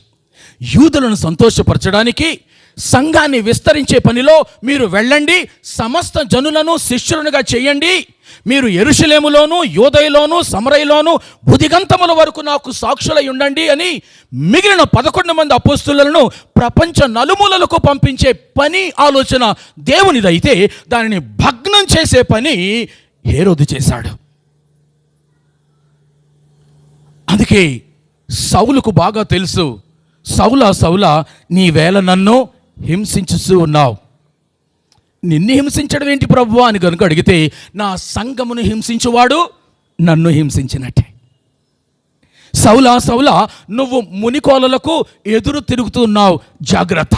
సౌలు మాట విని పౌలుగా మారాడు. కానీ హేరోదు ఆ మాట వినని వాడై సంఘమును హింసించుట మట్టుకు మాత్రమే కాక, సంఘమునకు పునాదుల్లాగా ఉండమని చెప్పి పంపించిన అపోస్తుల్లో ఒక ప్రముఖుడైన యాకోబును చంపాడు. ఎందుకు చంపాడు? మనుషులను సంతోషపరచడానికి. అక్కడ చూడండి, ఆ మాట ఉందా లేదా? ఇది యూదులకు ఇష్టమైన కార్యమని హేరోదు అగ్రిప్ప గ్రహించాడు. ఉందా లేదా మాట? ఇది యూదులకు ఇష్టమైనదిగా హేరోదు గ్రహించినట్టుగా ఉందా లేదా? అరే మీరు మాట్లాడండమ్మా అప్పుడప్పుడు. 3వ వచనం ఏం చెప్తుంది? ఉన్నారా ఇక్కడ అందరూ? ఇది యూదులకు ఇష్టమైన కార్యమని తెలుసుకొని, ఏది? 2వ వచనంలో ఏం జరిగింది? బైబిల్ స్టడీ అంటే ఇదే. ఏం జరిగింది 2వ వచనంలో? యాకోబును చంపాడు. యాకోబును చంపుట యూదులకు ఇష్టమైన కార్యమని హేరోదు తెలుసుకొని, కాబట్టి యాకోబును ఎందుకు చంపాడు? యూదులైన మనుషులను సంతోషపరచడానికి. కాబట్టి ప్రియులారా, మొట్టమొదటి పాఠం ఏంటంటే, మనుషులను సంతోషపెట్టువారు మనుషుల సమ్మతికే విలువిస్తారు, కానీ దేవుని సమ్మతికి విలువివ్వరు. ఇలాంటి లక్షణాలు ఏమైనా మనలో కనిపిస్తున్నాయా? హేరోదు లాంటి లక్షణం పరిశీలన చేద్దాం. 2వది, మనుషులను సంతోషపెట్టు వారికి సంతృప్తి ఉండదు. వారు అదే పనిలో ఉండడానికి ఇష్టపడతారు. అర్థమవుతుందండి? మనుషులను సంతోషపెట్టు వారికి సంతృప్తి ఉండదు. అక్కడ చూడండి ఏముంది? 3వ వచనం, ఇది యూదులకు ఇష్టమైన కార్యమని తెలుసుకుని. చదవండి, మీరు చదవండి. ఎందుకు మీరు అంత డల్గా ఉన్నారు? బ్రేక్ఫాస్ట్ చేసి రాలేదా? నేను ఇక్కడ అరుస్తూ ఉన్నాను. మాట్లాడండి, ఏం కాదు. ఇక్కడ ఏమన్నా సౌండ్ ప్రూఫ్స్ మాట్లాడకూడదు అనేది ఏమైనా ఉందో? I don't think. ఏమని? పేతురును కూడా యాకోబును చంపాడు, అది యూదులకు ఇష్టంగా ఉందని గ్రహించాడు. పేతురును చంపితే ఇంకా యూదులకు ఇష్టంగా ఉంటుందని తెలిసి పేతురును కూడా పట్టుకున్నాడు. యాకోబుతో ఆగిపోలేదు, పేతురును కూడా. ఎవరండి యాకోబు? ఈ యాకోబు, ఈయన యేసుక్రీస్తు ప్రభుని శిష్యులలో, ప్రధానులలో ఒకనిగా ఉన్నవాడు. చంపేశాడు. పేతురు ఎవరండి? ఆయన కూడా యేసుక్రీస్తు ప్రభుని శిష్యులలో ప్రధానునిగా ఉన్నవాడు. ఈయన్ను కూడా చంపితే యూదులకు చాలా ఇష్టంగా ఉంటుంది అని పేతురును కూడా పట్టుకున్నాడు. అందుకే నేను చెప్తున్న రెండవ పాయింట్ ఏంటంటే, మనుషులను సంతోషపెట్టు వారికి తృప్తి ఉండదు, వారు చంపుకుంటూనే పోవాలని ఉంటారు. వెనకటికి మీరు ఒక యాడ్ టీవీలో చూసారో లేదో నాకు తెలియదు, కానీ I bet you just can't eat one అంటాడు ఆ టీవీ యాడ్లో ఒక Bollywood hero. I beg you, you just can't take one, I eat one. నువ్వు ఒక్కటి మాత్రమే తిని ఊరుకోలేవు అంటాడు. ఏంటంటే పొటాటో చిప్స్. పొటాటో చిప్స్కి యాడ్ ఏంటంటే, వారు ఆ క్రికెట్ మైదానంలో క్రికెట్ చూస్తున్నాడు, ఈ బాలీవుడ్ హీరో తింటున్నాడు, ప్రక్కోడికి ఇచ్చాడు, ఒకటి ఇస్తే వాడు మరలా రెండో దానికోసం అందులో చెప్తూ ఉంటే ఈలోగా ఆ మాట వస్తుంది, you just can't eat one. ఒకటి తిని ఊరుకోలేవు, ఇంకా తినాలనిపిస్తుంది, ఇంకా తినాలనిపిస్తుంది. మనలో ఎవరికైనా ఎప్పుడైనా చర్మానికి ఇన్ఫెక్షన్ వచ్చి దురద గనుక వస్తే, జిలా అంటారు కొన్ని ప్రాంతాల్లో, దురద అంటారు కొన్ని ప్రాంతాల్లో, నువ్వేం చేస్తావు? ఇలా ఒకసారి గోక్కుంటే అయిపోతుంది, మరలా మరలా మరలా మరలా ఇంకా ఇంకా ఇంకా ఇంకా గోక్కోవాలని అనిపిస్తూ ఉంటుంది. బైబిల్లో ఒక ప్రాణి ఉంది జలగా. దాని గురించి ఏం చెప్పబడిందంటే, అది చాలు అని అనదట. ఏంటట? చాలు అని అనదట. ఆ రక్తాన్ని పీలుస్తూనే అది లావుగా ఉబ్బుతూ ఉంటూనే ఉంటుంది. చాలు అని అనదు. మనుషులను సంతోషపెట్టే ఆధ్యాత్మిక జాడ్యం ఉన్న వాళ్ళు కూడా ఇలాగే ఉంటారు. చాలు అని సరిపెట్టుకోరు. హేరోదు యాకోబును చంపించాడు, చాలు అని సరిపెట్టుకోలేదు. సంఘస్థులను బాధపరుస్తున్నాడు, చాలు అని సరిపెట్టుకోలేదు. పేతురును కూడా చంపడానికి చెరసాలలో పెట్టాడు. ఆ పండగ అయిపోతే చంపేసేవాడే. ప్రియమైన దేవుని బిడ్డలారా, ఈ ఉదయకాలపు వేళలో మనలో, అందుకే మొదట చెప్పాను, ప్రభువుని ఎరిగిన బిడ్డలంగా ఎక్కడ ఎస్ అనాలో ఎస్ అనాలి, నో అనాలో నో అనాలి. మనుషులను సంతోషపెట్టు ఒక్క పని చేస్తే రెండవ పని రెడీగా ఉంటుంది. ఎందుకంటే అందులో తృప్తి ఉండదు, చేసే కొలది సంతృప్తి పడదు. కాబట్టి ప్రియులారా, ఈ రకమైన దౌర్భాగ్య స్థితి మన ఆత్మీయ జీవితంలో ఉండకూడదని హేరోదు ద్వారా మనం పాఠం నేర్చుకుంటున్నాం. మూడవ పాఠం, మనుషులను సంతోషపెట్టువారు దేవుని ఉద్దేశాలకు, దేవుని క్రియలకు అడ్డుబండలుగా ఉంటారు. Men pleasers hinder the plans and purposes of God. దేవుని ఆలోచనలు ఉన్నతంగా భిన్నంగా ఉంటాయి, మనుషుల ఆలోచనలు దానికి విరుద్ధంగా ఉంటాయి. కాబట్టి మనుషులను సంతోషపెట్టువారు దేవుని ఆలోచనలకు, తలంపులకు భిన్నంగా ప్రవర్తిస్తారు. ఈ ఉదయకాలపు వేళలో నువ్వు యేసు ప్రభువుని కనుక నమ్ముకుని ఉంటే నీ పట్ల దేవునికి ఒక చిత్తం ఉంది, ఒక ఆలోచన ఉంది, ఒక ప్రణాళిక ఉంది. నా యవ్వన జీవితంలో నేను దేవుని చిత్తాన్ని కనిపెడుతున్న దినాల్లో చదువుకొని ఉద్యోగం చేయాలా లేదా పరిచర్యలో ఉండాలా సందిగ్ధంలో ఉంటే 1990వ సంవత్సరంలో నవంబర్ నెల 11, 12, 13 ఆ 3 దినాలలో ఉపవాసాన్ని ప్రకటించుకొని దేవుని చిత్తం నా పట్ల ఏమయ్యింది కనిపెడుతూ ప్రార్థిస్తూ ధ్యానం చేస్తూ ఉంటున్నప్పుడు 3వ రోజు 13 నవంబర్ 1990లో ఆయన చిత్తము నా పట్ల ఏమయ్యిందో చాలా స్పష్టపరిచాడు వాక్యాన్ని బట్టి. అది ఇలా ఉంది, చావునకే పట్టబడిన వారిని తప్పించుము, నాశనమునందు పడుటకు జోగుచున్న వారిని నీవు రక్షింపవా. సామెతల గ్రంథంలో తీనక్కర్లేదు, 24, 11, 12 వచనాలు. ఆనాటి నుంచి ఈనాటి వరకు ఆ పర్పస్ మీదే ఉన్నాను, నేను ఆ పని మీదే ఉన్నాను. నా పట్ల దేవుని చిత్తం ఏంటంటే, ఎక్కడైతే చావునకై పట్టబడిన వారు ఉన్నారో వారిని తప్పించడానికి, ఎక్కడైతే నాశనమందు పడుటకు జోగుచున్న వారుగా ఉన్నారో వారిని విడిపించడానికి ప్రభువు నా పట్ల చిత్తము కలిగిన వాడై ఉన్నాడు. నేను ఆ పనిలోనే ఉన్నాను. ప్రియమైన దేవుని బిడ్డలారా, మీరు చదువుకుంటున్నారు మంచిదే, మీరు ఉద్యోగాలు చేసుకుంటున్నారు మంచిదే, కానీ నీవు ఉద్యోగం చెయ్యడమే నీ పట్ల దేవుని ఏకైక చిత్తము కాదు. నువ్వు చదువుకుంటున్నావు మంచిదే, నువ్వు ఉన్నతంగా చదువుకోవడమే నీ పట్ల దేవుని అంతిమ ఏకైక లక్ష్యము కాదు. మరేంటి? నీ ఉద్యోగములో నువ్వు ప్రభువుకు సాక్షివిగా ఉండాలి, అది దేవుని యొక్క చిత్తం. నీ చదువులో నువ్వు నీ యూనివర్సిటీలో, నీ కాలేజీలో ప్రభువుకు సాక్షివిగా ఉండాలి. నువ్వు డాక్టర్ అయ్యావా మంచిదే, but be a missionary doctor. ఆ క్రిస్టియన్ డాక్టర్, సాక్ష్యము కలిగిన డాక్టరువు ఇంజనీర్ అయ్యావా, మంచిదే, కానీ you become a missionary engineer. ప్రభు కోసమైన ఇంజనీరుగా ఉండు, ప్రభు కోసమైన డాక్టరుగా ఉండు, టీచరుగా ఉండు, బ్యాంక్ ఎంప్లాయీగా ఉండు, లెక్చరర్గా ఉండు, ఏ ప్రొఫెషన్లోనైనా నువ్వు ఉండు, కానీ ప్రభు కొరకు ఉండు. ఇది నీ పట్ల దేవుని చిత్తమై ఉంది అని రక్షించబడిన ప్రతి విశ్వాసి గ్రహించాలి. అలా కాకుండా చదువే నీ అంతిమ లక్ష్యంగా ఉంటే యు మిస్ ద మార్క్. నీ పట్ల దేవుని చిత్తాన్ని నువ్వు కోల్పోయావు. ఉద్యోగమే నీ అంతిమ లక్ష్యంగా నువ్వు భావిస్తే నీ పట్ల దేవుని చిత్తాన్ని కోల్పోయావు. కాబట్టి ప్రియులారా, ఏ ఏ రంగాలలో ప్రభు మనల్ని ఉంచుతాడో ఆ రంగములో ప్రభు కోసము మనము జీవించవలసిన వారమై ఉంటూ ఉన్నాం.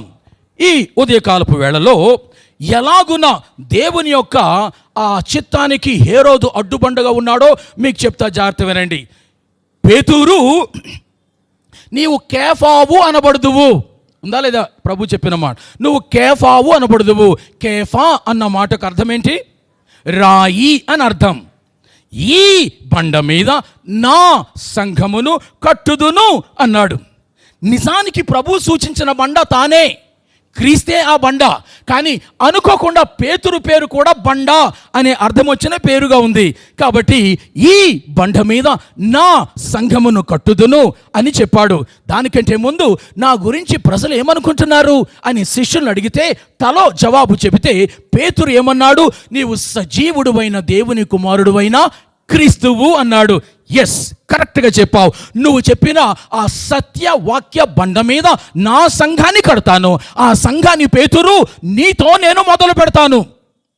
అందుకే పెంతెకోస్తునాడు ఈ పేతురే నిలబడి ఉపన్యాసం చేస్తే పరిశుద్ధాత్మ చేరి వచ్చిన యూదులందరినీ కూడా ఆవహించి వారు మారు మనసు పొంది 3,000 మంది ఆ దినాన్న బాప్తిస్మం తీసుకొని మొట్టమొదటి స్థానిక సార్వత్రిక సంఘములోని మొట్టమొదటి సంఘం యెరూషలేములో ప్రారంభమైంది. ఈ బండ మీద నా సంఘాన్ని కడతాను అని కేఫా గురించి మాట్లాడితే అట్టి కేఫాను చంపడానికి చూస్తున్నాడు హేరోదు. దేవుని యొక్క ఆలోచన కేఫా అనబడిన పేతురు పట్ల ఒకటై ఉంటే హేరోదు యొక్క ఆలోచన దానిని సరిగ్గా భగ్నం చేసే ఆలోచనలో అతడు ఉన్నాడు. ఎందుకంటే పేతుర్ని చంపడానికి ఆయన్ని అరెస్ట్ చేసి జైల్లో పెట్టాడు. ప్రియులారా, these are all serious matters. These are all serious matters.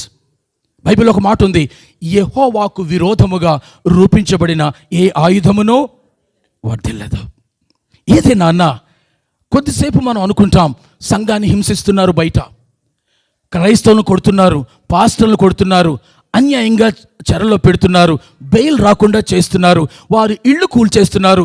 ఏదైనా ఊరెళ్ళి ఒక పాస్టర్ గారు ఒక క్రైస్తవుడు మాకు ఇల్లు అద్దెకిస్తారా అంటే అతడు క్రైస్తవుడని ఎరిగి ఇల్లు అద్దెకి ఇవ్వడం లేదు, మందిరాలు కట్టుకొని లేదు, స్థలాలు కొంటామంటే అమ్మిన వాళ్ళ చేత అమ్మకుండా చేస్తున్నారు. మీకు తెలుసు ఎన్ని రకాలైన పనులు జరుగుతున్నాయో క్రైస్తవులకి ఇది నా లోకంలో.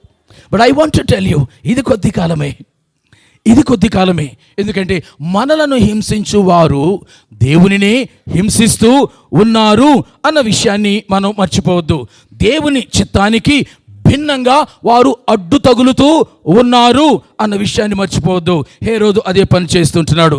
ఇక నాలుగవది మనుషులను సంతోషపెట్టువారు అలాంటి వారినే ఉత్పత్తి చేస్తారు. మనుషులను సంతోషపెట్టువారు ఎవరిని కంటారు? మనుషులను సంతోషపెట్టువారినే కంటారు. జాగ్రత్త చూడండి, నేను చెప్తున్న ప్రతి మాట. మీరు హేరోదు, ఇక్కడున్న హేరోదు అగ్రిప్ప యోదయ నుండి కైసరియకు వెళ్ళి అక్కడ మకాం మార్చి నివసిస్తాడు. అది 19వ వచనంలో మనకు కనిపిస్తుంది. యోదయలో ఉండేవాడు కైసరియకు వెళ్ళాడు. జాగ్రత్త వినండి, ఈ కైసరియా అనేది సముద్ర రేవు పట్టణం. ఇది అక్కడికి వెళ్ళి నివసిస్తాడు. అక్కడ ఆల్రెడీ తూరీయులు, సీదోనీయులు, తూరు వాసులు, సీదోను నివాసులు అక్కడ ఉంటారు. వారికి హేరోదు అంటే పడదు, చాలా కోపం. ఎందుకు అనంటే ఈ గలిలయ సముద్ర తీరానున్న యోదయలో నుండే ఆ మధ్యధరా సముద్రము ప్రక్కన ఉన్న కైసరియలో ఉన్న తూరు సీదోనీలకు గ్రాసము వెళ్ళాల, రేషన్ వెళ్ళాల. కానీ ఈ హేరోదు తూరీలు సీదోనీలకు సరిగ్గా రేషన్ సప్లై చేసేవాడు కాదు. అందుకని ఈ తూరీలు సీదోనీలకు హేరోదు అంటే చాలా కోపంగా ఉండేది. అతడు వారి ప్రాంతానికి వచ్చి కాపురం ఉంటున్నాడు. ఇది జరుగుతున్న పరిస్థితి. ఇలాంటి పరిస్థితుల్లో ఒకరోజు హేరోదు పుట్టినరోజు సందర్భం వస్తే అతడు కొలువుదీరి సభా ప్రాంగణములో సూర్యోదయపు కాంతి కిరణాలు పడుతున్నట్టుగా సింహాసనాన్ని వేసుకొని ప్రజలందరినీ ముందు పెట్టుకొని ఒక బ్రహ్మాండమైన ప్రసంగాన్ని దంచాడు. వింటున్నారా? ఉన్నారు ఇక్కడ? ఒక బ్రహ్మాండమైన ప్రసంగాన్ని అక్కడ దంచాడు. ఆ సమయంలో ఈ తూరీలు సీదోనీలు అక్కడ ఉండి వాళ్ళు ఏమన్నారో తెలుసా? ఆహా, ఓహో, వాహ్వా, ఏమి ప్రసంగం అండి! అసలు హేరోదుల వారా మాట్లాడారు? కానే కాదు, దేవదూత మాట్లాడినట్లు ఉంది. ఇది దైవస్వరమే కానీ మానవ స్వరం కాదు. ఇది అతన్ని ఉబ్బెయ్యడానికి, అతన్ని పొంగబెట్టడానికి, అతన్ని అలాగున హెచ్చించడానికి పెదవులతో అన్న మాటే కానీ వారు వెనక్కి తిరిగి ఆయన గురించి మరలా నెగిటివ్గా మాట్లాడుకునే పరిస్థితి. ఈ రకమైన రెస్పాన్స్ ఇవ్వడానికి అతడు ప్రసంగిస్తే మేము పలికి హేరోదును పొంగబెట్టడానికి ఒక చిన్న అవకాశం మాకివ్వు అని బ్లాస్తు అని ఆయన సహకారం తీసుకొని ఆయన ప్రసంగం అవగానే ఈలాగున ఆయనను పొగిడారు. ప్రియమైన దేవుని బిడ్డలారా, మీకు అర్థమవుతుందా నేను చెప్తున్న మాటలు ఇక్కడ ఉన్నవి?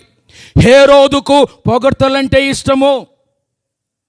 మనుషులను సంతోషపెట్టువారు మనుషులు తనను సంతోషపెట్టడం కూడా ఇష్టపడే ఉంటారు. నేనేది మాట్లాడితే నీకు నచ్చుతుందో నీ మైండ్ చదివి నేను మాట్లాడడం నాకుంటే నువ్వు కూడా నన్ను పొంగబెట్టాలి, నువ్వు కూడా నన్ను పొగడాలి, నువ్వు కూడా నన్ను హెచ్చించాలన్న తలంపు లోపలుంటాయి. ఈ రెండు కలిసే నడుస్తాయి. ఎదుటి వారిని సంతోషపెట్టు చూచేవాడు తాను కూడా సంతోషపడాలనే వానిగానే ఉంటాడు. ఇది హేరోదు జీవితంలో నెరవేరింది. ఆ విషయాన్ని తూరీలు సీదోనీలు ఎరిగిన వారై ఆ కారణంగా గొప్ప గొప్ప మాటలు మాట్లాడారు. ఇది దైవ స్వరమే కానీ మానవ స్వరం కాదు అని ఈలలు, కేకలు, గోలలు. ఒకటి పొంగిపోయాడు. హేరోదు చాలా పొంగిపోయాడు. అక్కడ ఎక్కడా కూడా మీరు 20 నుంచి గనుక ఆ వచనాలు చూస్తే ఎక్కడా కూడా మనుషులు తనను పొగుడుతూ ఉంటే అరే నన్ను మీరెందుకు పొగుడుతున్నారు, దేవునికి చెందాల్సిన పొగడ్త నాకెందుకు ఇస్తున్నారు అని అస్సలు అనలేదు. పొగడ్తను స్వీకరించాడు. ప్రియమైన దేవుని బిడ్డలారా, మన జీవితాల్లో కొద్దిగా ప్రమాదకరంగా ఉండొచ్చు. యథార్థమైన పొగడ్త ఉంటే దానిని సగౌరవంగా, దీనంగా, హంబుల్గా తీసుకుందాం. మీరు నా గురించి అన్న చెబుతూ ఉన్నారు మన పాస్టర్ గారు, దైవజనులు. నేను కూర్చొని చాలా కొన్నిసార్లు డిస్కంఫర్ట్గా ఉంటాను. ఎందుకంటే ప్రభువా నా గురించి ఒక దైవజనుడు ఏదైనా ఒక మంచి మాట చెప్తున్నాడు అని అంటే అది నన్ను బట్టి కానే కాదు, అది నాది కాదు, నాకు కాదు, అది నీకే, నిన్ను బట్టే. నిన్ను నేను బోధించేవానిగా, నిన్ను నేను ప్రకటించేవానిగా నేను లేకపోతే ఆ ఖ్యాతి నాకెక్కడిది, ఆ గొప్ప మాట నాకెందుకు చెందుతుంది? ఇలాగున నేను భావిస్తూ ఉంటాను. ప్రియులారా, లేనట్లయితే మనము బలహీనపడే ప్రమాదాలు ఉన్నాయి. ఇలాగున మనుషులను సంతోషపెట్టువాడైన ఈ హేరోదును తనను సంతోషపెట్టేవారు బయలుదేరేసరికి ఉప్పొంగిపోయాడు. నిజమేనేమో, నా మాటలు దైవస్వరంగానే ఉన్నాయేమో, నేను మానవ స్వరంగా కాక దేవుని స్వరంగా మాట్లాడానేమో అని ఆ ఘనతను తాను స్వీకరించాడు. He accepted that. ప్రమాదకరమైన పరిస్థితి ప్రియులారా, అది ఆయన అక్కడ చేశాడు. ఇక ఐదవది మనుషులను సంతోషపెట్టువారు దేవునికి మాత్రమే చెందాల్సిన మహిమను బుద్ధిపూర్వకంగా తమకు ఆపాదించుకుంటారు. 5వ లక్షణం, మనుషులను సంతోషపెట్టువారు దేవునికి మాత్రమే చెందాల్సిన మహిమను బుద్ధిపూర్వకంగా తమకు ఆపాదించుకుంటారు. ఇతడు అదే పని చేశాడు. అతడు దేవుని మహిమపరచనందున ఉందా లేదా? 23 వచనం ఉందా లేదా? అతడు దేవుని మహిమపరచనందున, ప్రజలు తనను మహిమపరుస్తూ ఉంటే ఇతడు ఆ మహిమను దేవునికి ఆపాదించకుండా తనకు ఆపాదించుకున్నాడు. కాబట్టి ఇతడు దేవుని మహిమపరచలేదు. అతడు దేవుని మహిమపరచనందున ఏం జరిగిందో మనకు తెలుసు. ఏం జరిగిందండి? వెంటనే అక్కడున్న మాట చూస్తే భయం వేస్తుంటుంది. వెంటనే అతడు పురుగులు పడి ప్రాణము విడిచెను. గమనించండి ప్రియులారా, ఘనత, మెప్పు, యోగ్యత, మహిమ, ప్రభావము ఇవన్నీ ఎప్పుడూ దేవునికి మాత్రమే చెందాలి. తనను తాను ఘనపరుచుకుని వారు కానీ, ఇతరుల ద్వారా ఘనపరచబడువారు కానీ ఈ విషయాన్ని జాగ్రత్తగా మనము గమనించాలి. దేవుడు మాత్రమే నిన్ను ఘనపరిస్తే అది నీ ఘనత. నిన్ను నీవు ఘనపరుచుకుంటే అది నీ ఘనత కాదు. మరెవరో నిన్ను ఘనపరచునట్లుగా నువ్వు కుదువకు ఏర్పాటు చేసుకుంటే అది కూడా నీ ఘనత కాదు. దేవుడు మాత్రమే నిన్ను ఘనపరిస్తే అది నీ ఘనత. ఈ మూడింటికి తేడా తెలియాలి. నన్ను నేను ఘనపరచుకోవడం, ఇతరుల చేత ఘనపరచబడాలని లోపల ఆశించడం, ఈ రెండు ప్రమాదకరమైనవి. కానీ దేవుడు తగిన సమయమందు నన్ను నిన్ను ఘనపరిస్తే అది అసలు సిసలు ఘనత. అందుకే దేవుడైన యెహోవా ఒక ప్రవక్తను పంపి ఏలీతో అంటున్న మాట, నన్ను ఘనపరచు వారిని నేను ఘనపరచుతును, నన్ను తృణీకరించు వారు తృణీకారమొందుదురు. ఇది 1 సమూయేలు 2వ అధ్యాయము 30వ వచనంలో మనం చూస్తాం. కీర్తన మనకు కంటతో వచ్చిన కీర్తన 91:4 ఏం చెబుతుంది? అతడు నా నామము నెరిగిన వాడు గనక నేను అతన్ని ఘనపరచెదను. కాబట్టి దేవుని నుండి మెప్పు కావాలి అనుకునేవారు ఈ 2 పనులు చేయాలి. అతడు దేవుని ఘనపరుస్తూనే ఉండాలి. దేవుని ఘనపరుస్తూ ఉంటే ఒక టైం వస్తుంది, ఆయన నిన్ను హెచ్చిస్తాడు, ఘనపరుస్తాడు. రెండోది, నేనెక్కడ నిలబడినా దేవుని నామమును మాత్రమే ఘనపరచువానిగా ఉంటే నన్ను ఆయన ఘనపరుస్తాడు. కీర్తన 91:14 బట్టి ఘనపరిచే పని దేవునిది. అది నీవు చేసుకున్నా, ఇతరుల చేత చేయించుకున్నా దేవుని ఘనతను దొంగిలించినట్టే. హేరోదు ఇక్కడ అదే పని చేశాడు. ఆయాచితంగా ఫ్రీగా దొరికిన ఘనతను ప్రజలు తనకు ఆపాదిస్తుంటే దాన్ని మనసారా అందుకున్నాడు. ఇంతవరకు ఇతరులను సంతోషపరిచే వారిని తూరీలు సీదోనీలు పడగొట్టారు. ఇప్పుడు తానే పూర్తిగా ప్లీజ్ అయ్యి ప్రజల ముఖస్థుతికి పడిపోయాడు. ప్రియులారా, ముఖస్థుతి చేసినా, ముఖస్థుతి చేయించుకున్నా అది తీవ్రమైన పాపం. దేవుడు ఉపేక్షించలేని పాపం. ఆయనకు మాత్రమే చెందే ఘనతను నేను గాని, నన్ను కనపరిచే నువ్వు గాని పోగొట్టుకుంటున్నాం. రోమీయులకు రాసిన పత్రిక 1వ అధ్యాయము 21వ వచనం, 1:21 రోమా, వారు దేవునిని ఎరిగియు ఆయనను దేవునిగా మహిమపరచలేదు, కృతజ్ఞతాస్తుతులను చెల్లింపలేదు, వారి అవివేక హృదయము అంధకారమాయను. ఎవరైతే దేవుని ఘనపరచరో, మహిమపరచరో, కృతజ్ఞతాస్తుతులు చెల్లించరో వారి హృదయం అట అంధకారము, చీకటి. అంధకారం అంటే ఏంటి? చీకటి. ఇక చివరిది, దేవునిని మనుషులను సంతోషపెట్టువారు తమకు తగిన ప్రతిఫలాన్ని తక్షణమే పొందుకుంటారు. మనుషులను సంతోషపెట్టువారు తమకు తగిన ప్రతిఫలాన్ని తక్షణమే పొందుకుంటారు. అదే మాట మనం చూస్తున్నాం. వెంటనే ప్రభుదూత అతని మొత్తెను. ఈ విషయంలో జోసిఫస్ అనే యోధ చరిత్రకారుడు రాస్తాడు. హేరోదుకట ఈ సంఘటన జరిగిన తర్వాత తీవ్రమైన నొప్పులు మొదలయ్యాయట. తీవ్రమైన నొప్పులు, గుండెలోను కడుపులోను నొప్పి, ఒకటే నొప్పి మొదలైంది. యోధ చరిత్రకారుడు రాస్తాడు, బైబిల్కు బయట ఉన్న చారిత్రక సంఘటన. బహుశా వినండి, లోపల పురుగులు మొదలై ఆ లోపల నుండి గుండెను, ఊపిరితిత్తులను, ఇతర అవయవాలను తినుకుంటూ బయటకు నోటిలో నుంచి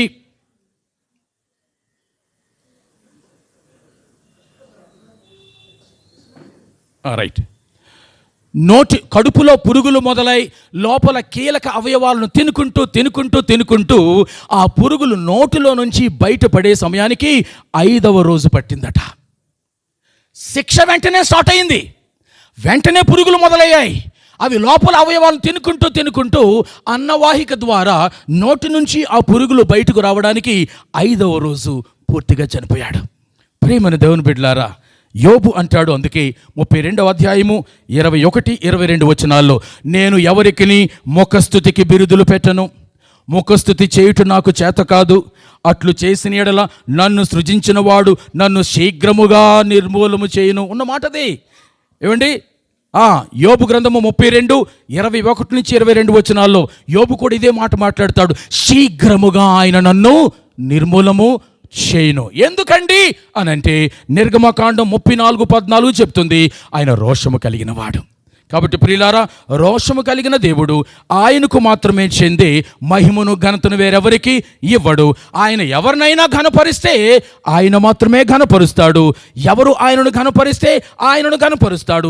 ఎవరు ఆయన నామమును హెచ్చిస్తే ఆయనను మాత్రమే ఆయన ఘనపరుస్తాడు. తగిన సమయమందు ఆయన మనల్ని హెచ్చించి ఘనపరచునట్లుగా అంతవరకు ఆయన బలిష్టమైన బాహువుల కింద మనము అణగిమణిగి ఉండాలి. 6 పాఠాలు జ్ఞాపకం చేశాను. మనుషులను సంతోషపెట్టు వారిలో ఉండే 6 లక్షణాలు.